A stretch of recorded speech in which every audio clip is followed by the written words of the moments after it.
देख रहे हैं एग्जाम टूर। जिस तरीका से बिहार में लगातार वैकेंसी दिया जाता है फिर भी बेरोजगार बच जाते हैं, इसका कारण यह है कि सीट पूरा नहीं किया जाता है। बीपीएससी टीआरई का आज प्रेस कॉन्फ्रेंस हुआ और अतुल सर बहुत सारा उसमें सुधार किए और एस्टेट अभ्यर्थी और सीटेट अभ्यर्थी सड़क पर आ चुके हैं। लगातार कई जगह गुहार लगा रहे हैं। इनका कारण यह है कि पिछला बार एस्टेट में जाइएगा तो केवल 48 घंटा में एग्जाम ले लिया जाता है आवेदन के बाद, और इस बार विद्यार्थी का क्या समस्या है, इन लोगों का डिमांड यही है कि हम लोग को भी शामिल किया जाए। क्या आप लोग का मांग है? सर हम लोग का मांग यही है कि स्टेट और सीटेट वाला दोनों को शामिल किया जाए, क्योंकि सर टीयर 3 में बोला गया था कि आप लोगों का मौका इसमें मिलेगा।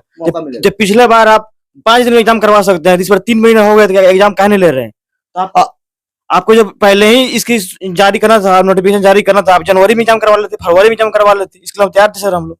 देख सकते हैं नवीन सर भी हैं, इस पर पूरा तरीका से अच्छा से जानकारी देंगे। जिस तरीका से आज बताया गया कि कम समय में यानी कि फरवरी में आपका आवेदन करा लिया जाएगा और मार्च में एग्जाम ले लिया जाएगा। मात्र 1 से 1.5 माह भी अब नहीं है, अब 28 दिन समय बचा हुआ है। सर इस बार अपेयरिंग को मौका नहीं दिया जा रहा है। फर्स्ट टीआरई में दिया गया था, स्टेट वाले आवेदन कर दिए हैं, वो भी बिहार सरकार से ही आवेदन हुआ है। स्टेट में क्या दिक्कत है? उस लोग पिछला बार 48 घंटे में ले लिए, इस बार तो 1-2 दिन में लेकर इन लोगों को रिजल्ट दे दे ताकि ये भी अभ्यर्थी हो जाए। इसमें अभ्यर्थी को क्या दिक्कत है? नहीं, ये तो शिक्षा विभाग को बताना है कि उनको क्या दिक्कत है। जब आप पिछली बार 72 घंटे के बाद एग्जाम ले सकते हैं स्टेट का, अभी तो दिसंबर में ही फॉर्म भराया जा चुका है और जनवरी क्रॉस कर गया है, फरवरी आ गया है, तो क्या परेशानी है आपका स्टेट एग्जाम लेने में? क्योंकि कोई नहीं कह सकता था, 3.5 लाख अभ्यर्थी लगभग स्टेट में फॉर्म डाले हुए हैं, तो कहीं ना कहीं 3.5 लाख अभ्यर्थी के साथ एकदम अन्याय है कि इस बार उनको मौका नहीं मिलेगा। इतनी बड़ी चूक सरकार के द्वारा हमको लगता है कि एकदम बर्दाश्त के योग्य ये चीज नहीं है।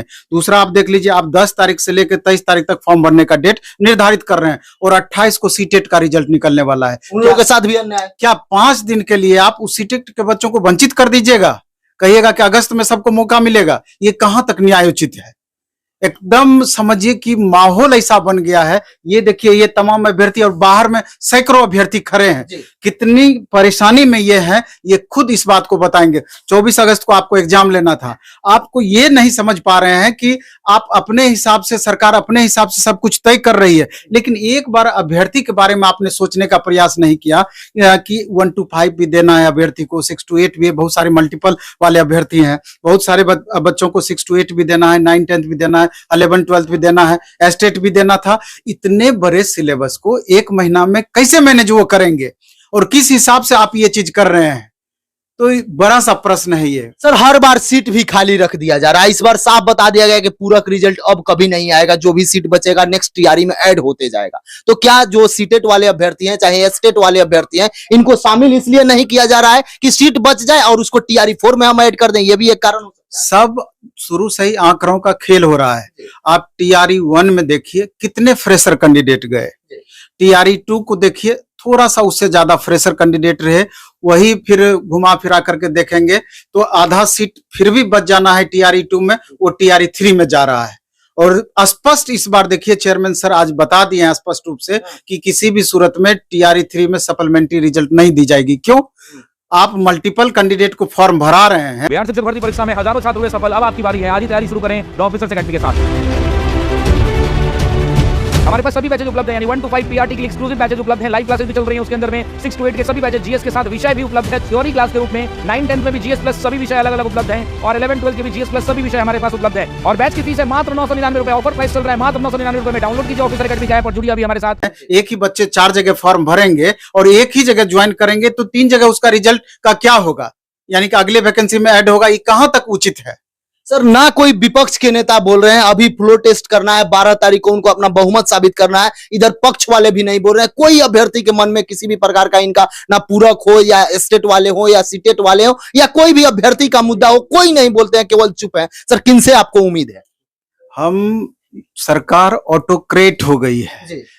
विद्यार्थी, आप युवाओं की बात हमेशा करते हैं, आप हमेशा बोलते हैं कि भारत में 65% आबादी युवाओं की है, लेकिन हमेशा से यही युवा इग्नोर होते हैं।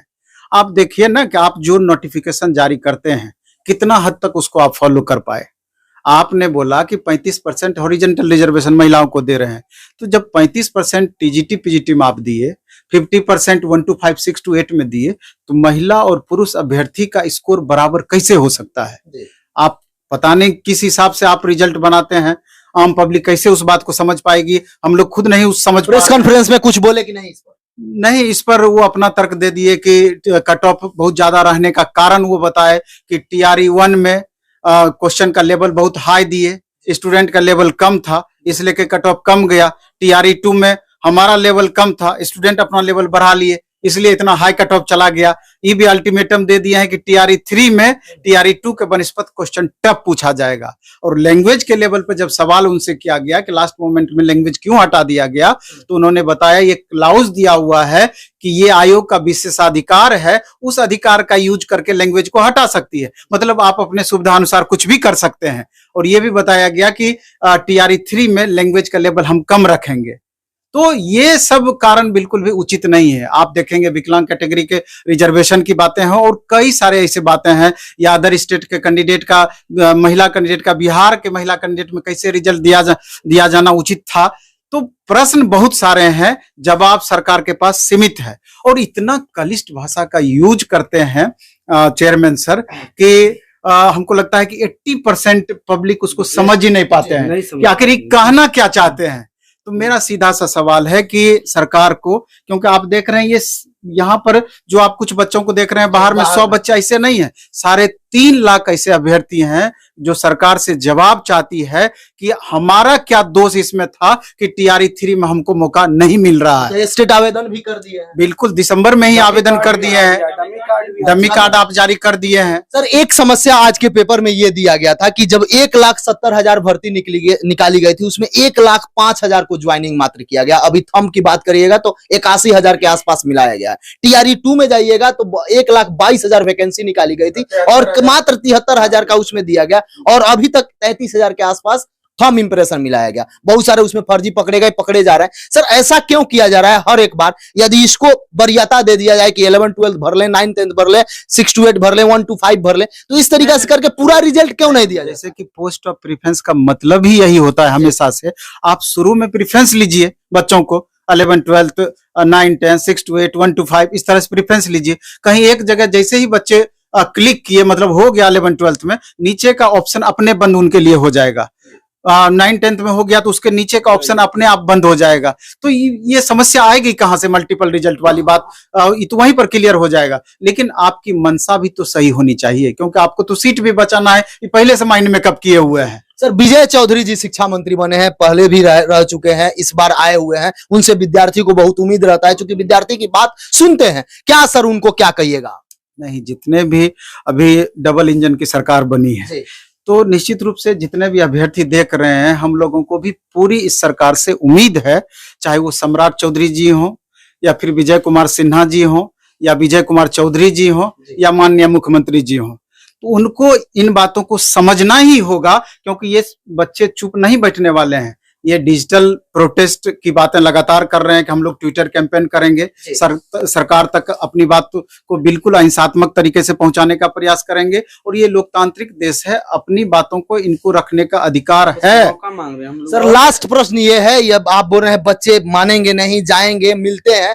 एक दिन पहले ये लोग पूरक के लिए जाते थे और तुरंत शिक्षा विभाग के द्वारा एक नोटिस दिया जाता है कि अगर यदि आप बार बार मांगिएगा तो आपको चिन्हित करके अगला वैकेंसी में नहीं शामिल करेंगे। इन अभ्यर्थी के साथ भी वैसा ही किया जाता है। ये लोग क्या करें? हर बार कोई ना कोई नोटिस दे दिया जाता है। यदि शिक्षा विभाग कोई गलती करे या BPSC गलती करे या सरकार गलती करे तो उसके लिए कोई नहीं एक अपना विशेषाधिकार हो जाता है। बच्चे थोड़ा सा गलती कर देते हैं, इनके साथ हर बार समस्या हो। नहीं, बच्चों की मांग बिल्कुल वाजिब है और सिर्फ हमारा ये कहना है कि सरकार थोड़ा नम्रतापूर्ण तरीके से इन बच्चों के बारे में सोचे और इनकी बातों को सुनेंगे तो उनको सब बातें समझ में आएगी। लेकिन इनकी बात सुनी ही नहीं जा रही है, दिक्कत ये वाली इन बातों में है। इसलिए करके अगर बच्चे के प्रतिनिधि को ही अगर बुलाना है तो आप इस तरह का अपील कीजिए और कोई भी उस तरह का निर्णय लेने से पहले, जिससे कि आम अभ्यर्थी परेशान हो रहे हैं, एक बार इनका भी राय जरूर जानना चाहिए कि आखिर बच्चे क्या चाहते हैं, किस रूप में वो प्रभावित हो रहे हैं। अभी आप देखिए 5 दिन के बाद जो इन्होंने 23 फरवरी को डेट क्लोज करेगी फॉर्म भरने का, उसके 5 दिन के बाद सीटेट का रिजल्ट आ जाना है। तो आखिर इन अभ्यर्थी की क्या गलती है? एक सप्ताह अगर आप डेट बढ़ा ही देते, कितने बच्चों का भला हो सकता था।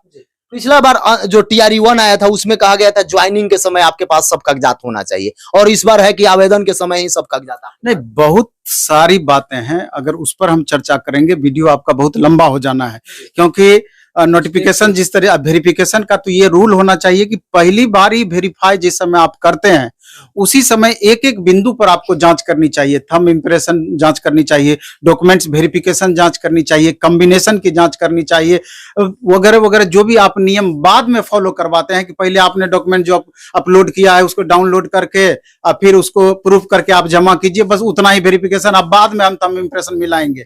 ये कहाँ का नियम है आप ही बताइए। बाद में जो बच्चे पकड़ाते हैं उसमें वो जो सीट वैकेंट होती है उन सीट का क्या है? आखिर इसी एग्जाम के अभ्यर्थी को इसका लाभ मिलना चाहिए था कि नहीं? आखिर आपके नीति का शिकार ये बच्चे हो रहे हैं कि नहीं? जो भी स्टेट और सीटेट अभ्यर्थी है, मैं यही निवेदन करूंगा कि आप जरूर 3 लाख है 4 लाख है तो इस वीडियो को मैक्सिमम शेयर करें ताकि आपका आवाज वहां तक पहुंच जाए। यह भी सरकार को लगे और शिक्षा विभाग को लगे कि हाँ अभ्यर्थी सही में है, अभ्यर्थी का कोई गलती नहीं है, क्योंकि स्टेट का आवेदन कर चुके हैं। यदि बिहार यानी विद्यालय परीक्षा समिति द्वारा पहले ही एग्जाम ले लिया जाता तो कोई दिक्कत नहीं होता। जिस तरह पहली बार ले लिया गया था, चूंकि कोर्ट का आदेश था, इस बार भी ले लिया गया था, तब विद्यार्थी का क्या दिक्कत है? स्टेट वाले भी अपना जरूर सहयोग करें ताकि उन लोगों को भी शामिल किया जाए। यदि इसके बावजूद भी किसी भी प्रकार का कोई समस्या हो तो आप एग्जाम टूर पर कमेंट करें। जय हिंद।